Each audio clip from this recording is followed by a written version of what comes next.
Hello mga kabalarig! Good evening everyone. For today's video ay ito naman kami po naglakad-lakad sa daan kasi kumain kami sa Java Gyupsal. Kaya sa sobrang busog, ito po, sinabi ko sa kanila maglakad na lang tayo kaya masaya yung mga mukha. Yes, yes. Pa-picture-picture muna.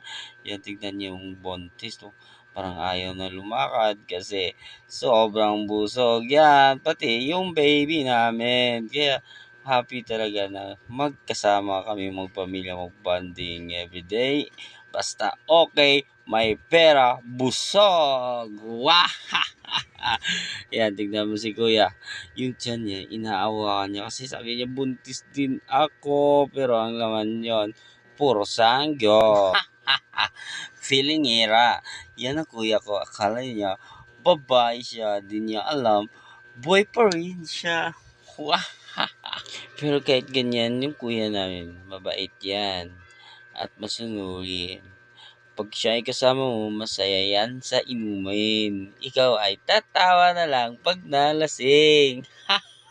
Tignan niyo si Buntis guys, umahawak na, alam ko na yan, pagod na yan, tapos sobrang busog at nabibigatan na sa tiyan niya, kaya dahil busog din ang baby namin.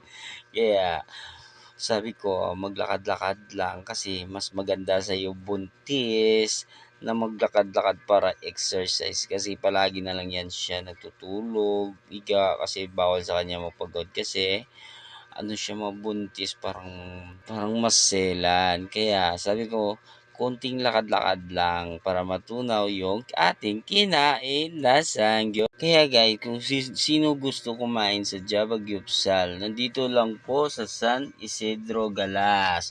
Kung gusto nyo pumunta, i-search nyo lang sa Google Map. Makikita nyo lang yan. Nandito lang po sa Galas, sa San Isidro. Kaya guys, itry nyo. Sobrang sarap ng sangyup na Java Gyupsal. Thank you. Bye-bye.